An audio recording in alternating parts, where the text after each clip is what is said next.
There is a psychological reality about attraction that most people sense but rarely articulate. Not because it is untrue, but because it conflicts with the socially approved narratives that dominate public conversation. When spoken openly, such ideas are not debated calmly. They are often dismissed or attacked. Yet patterns do not disappear simply because they make people uncomfortable. Patterns exist whether they are acknowledged or not, and once they are observed clearly, they cannot be unseen. Human desire does not operate on moral statements or social slogans. It forms beneath language, beneath logic, and beneath the carefully constructed identities people present to the world. What individuals say they want and what emotionally moves them are not always aligned. Public expression is filtered through social conditioning, reward systems, and fear of judgment. Private impulse is unfiltered, instinctive, and often inconvenient to admit.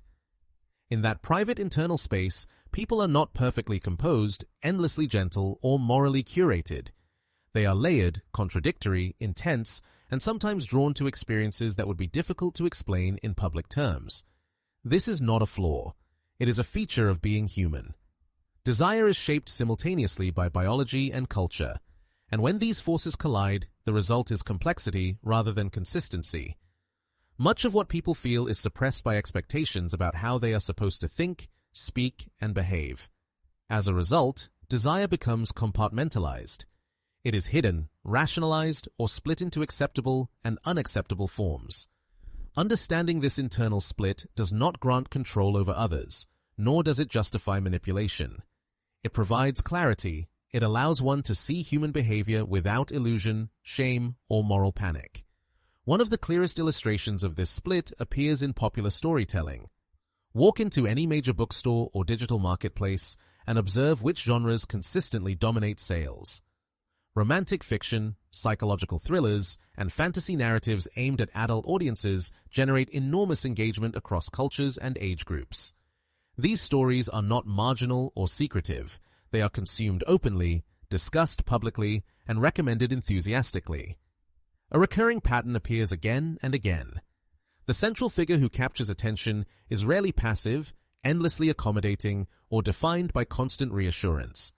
Instead, this character is composed, grounded, self-directed, and internally stable.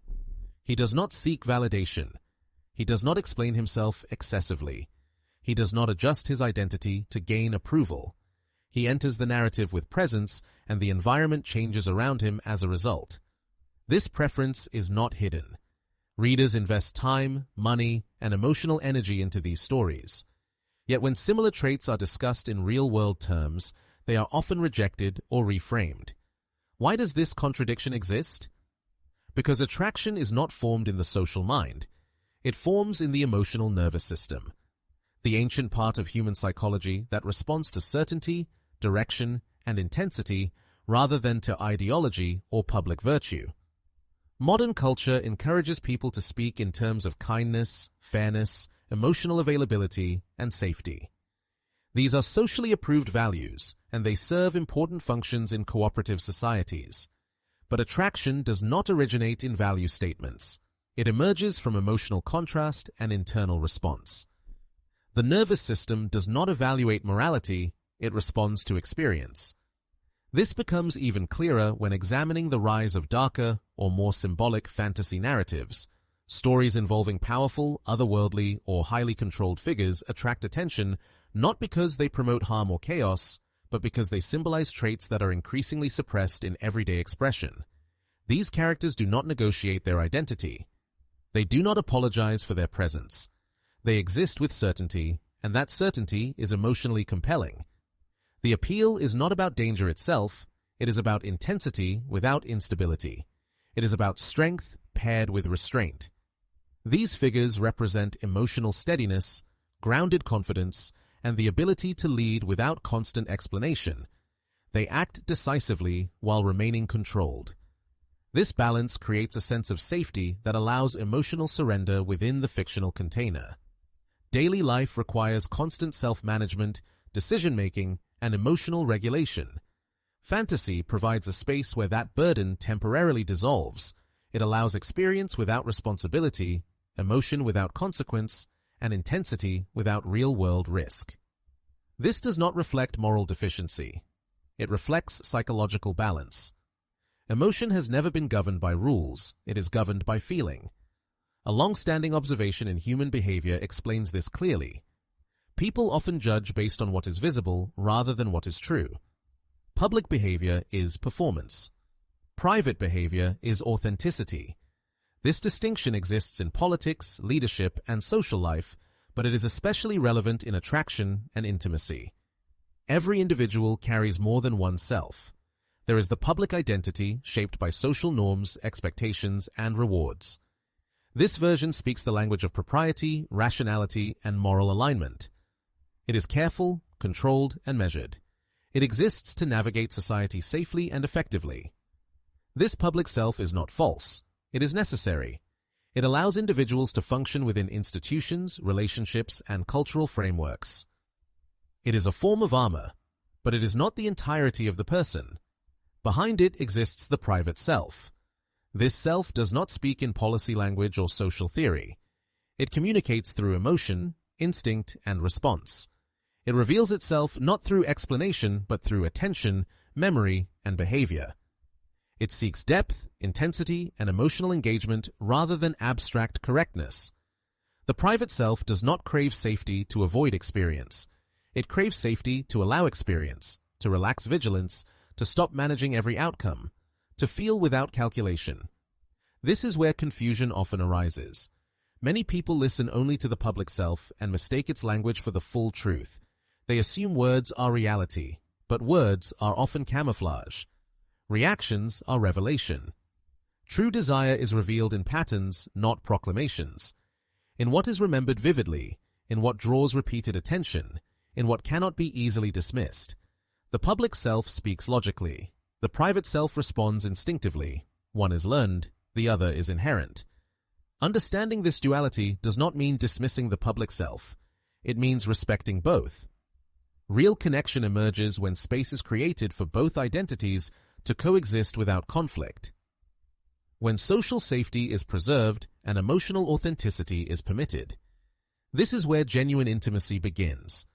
Not through persuasion, pressure, or performance, but through presence. When the need to perform dissolves, authenticity emerges naturally. And authenticity is the foundation of lasting connection. Throughout history and across cultures, stories have reflected this dynamic. Myths, folklore, and modern narratives repeat the same pattern in different forms. A figure appears who embodies intensity, presence, and unpredictability without cruelty. He is not harmful, but he is not bland. He carries an energy that feels alive, grounded, and distinct. Attraction forms not despite these qualities, but because of them. Fascination precedes stability. Emotional engagement comes before comfort. This sequence is consistent because desire thrives on contrast. When contrast disappears, attraction weakens. Over time, intensity can fade into predictability. When that happens, emotional engagement often diminishes, not because safety is undesirable, but because emotional polarity has flattened. Desire requires tension. Without it, connection becomes functional rather than vital. This cycle is not driven by malice or manipulation. It is driven by human psychology. Attraction responds to balance, intensity without chaos, strength without threat, stability without stagnation. A person without presence becomes invisible. A person without control becomes unsafe. The balance lies between these extremes. Controlled intensity creates emotional resonance. Restrained strength builds trust. The most memorable individuals are not the loudest or most agreeable. They are the most present. They do not seek attention. Attention gathers around them. Their power is felt rather than announced. Their confidence does not demand recognition. This presence creates a dual response, calm and awakening, safety and stimulation, groundedness and vitality. This combination is rare, and rarity is memorable. Words fade quickly, emotional experience does not. People may forget conversations, explanations, and promises, but they remember how they felt in someone's presence. Emotion embeds itself in memory more deeply than language ever can. A neutral presence is easily forgotten. A resonant presence leaves a lasting imprint. Attraction cannot be argued into existence. It cannot be negotiated or logically constructed. It arises from experience. Those who understand this stop trying to persuade. They focus on the emotional environment they create. Do others feel seen? Do they feel grounded? Do they feel awake? When these conditions are met, connection forms naturally. Every individual contains an inner world that is rarely expressed fully, not because it is wrong, but because it is vulnerable. That inner world guides attention, shapes desire, and determines emotional fulfillment. Most people interact only with the surface. They take words literally and ignore patterns. But truth lives in behavior, in memory, in repetition. Real intimacy is psychological before it is anything else. It is the experience of being seen without judgment, known without control, and accepted without exploitation. When that space exists, masks fall away effortlessly. Performance becomes unnecessary. Authenticity emerges. This is not dominance. It is not charm. It is not technique. It is permission. Permission to be human without fear. When that permission is present, connection deepens and bonds endure. Script. Part 2. At the deepest level, attraction is not a transaction. It is not an exchange of favors, approval, or moral alignment. It is a response, a reaction that arises when certain emotional conditions are met. These conditions are rarely articulated clearly because language struggles to describe what the nervous system experiences instantly. Most people attempt to build connection through explanation. They talk, justify, clarify, reassure, and negotiate. Yet explanation does not generate desire. It generates understanding at best, neutrality at worst. Desire emerges when something is felt, not when something is explained. This is why presence matters more than performance. Presence is not about being loud or dominant. It is about being internally anchored. A person who is grounded does not rush to fill silence. He does not overcorrect. He does not constantly signal his value. His emotional state is stable regardless of external validation. This stability is perceived instinctively. When someone enters a space without needing approval, the dynamic shifts. Others begin to orient toward him, not because he demands attention, but because his lack of need creates contrast. Neediness repels not because it is immoral, but because it transfers emotional burden. Presence attracts because it removes pressure. Emotional pressure is exhausting. Modern life already demands constant self-regulation, decision-making, and emotional labor. In relationships, people unconsciously seek relief from that burden. They are drawn to those who do not require management. Calm becomes contagious. Certainty becomes grounding. This does not mean emotional unavailability or coldness. Emotional depth without volatility is what creates safety. A person who can feel intensely without losing control becomes a stabilizing force. He does not suppress emotion. He contains it. Containment is often misunderstood. It is not repression. It is capacity. The ability to hold emotional charge without discharging it destructively. This capacity signals maturity at a nervous system level. It communicates, "You do not need to manage me. I can manage myself." This is why predictability alone does not sustain attraction. Predictability without depth becomes flat. Depth without stability becomes overwhelming. The balance is what sustains emotional engagement over time. Many relationships fail not because of lack of care, but because of lack of polarity. When both individuals occupy the same emotional posture, tension disappears. Without tension, desire fades. Connection becomes functional rather than alive. Polarity does not require conflict. It requires differentiation. Two distinct emotional centers interacting dynamically. When differentiation collapses, emotional merging occurs. Merging feels safe initially, but it suffocates desire. A grounded individual does not merge. He relates. He remains himself while being emotionally present. He does not abandon his internal structure to maintain harmony. This allows the other person to relax into their own experience rather than constantly monitoring his state. Emotional leadership is often confused with control. In reality, it is about direction, not dominance. Direction provides orientation. It reduces uncertainty. The nervous system responds positively to clarity. Clarity does not mean rigid planning. It means decisiveness. Knowing where one stands, knowing what one values, knowing when to move forward and when to pause. Indecision creates anxiety. Decisiveness creates relief. Relief is deeply attractive.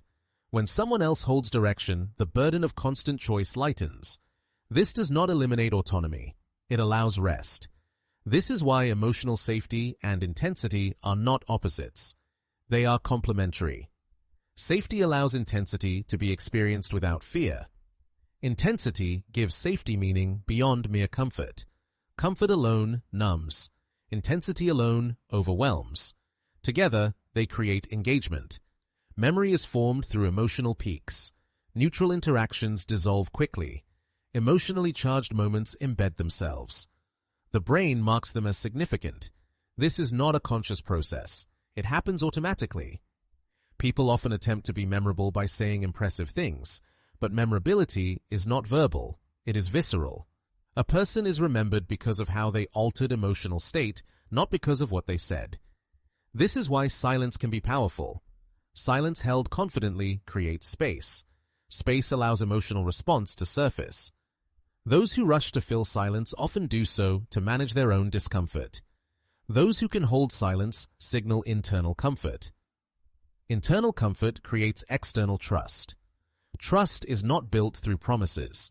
It is built through consistency of emotional state. A person whose reactions are measured, whose presence is steady, whose boundaries are clear, becomes predictable in the right way. This predictability is not monotony. It is reliability. Reliability allows the other person to explore emotionally without fear of sudden instability. Attraction thrives when exploration feels safe. Emotional exploration requires containment. Without it, people retreat behind masks. Masks are not lies. They are defenses. They exist to protect against misinterpretation, judgment, and exploitation. When someone senses that their inner experience will not be mishandled, the mask loosens naturally. This loosening cannot be forced. Attempts to break through defenses often backfire.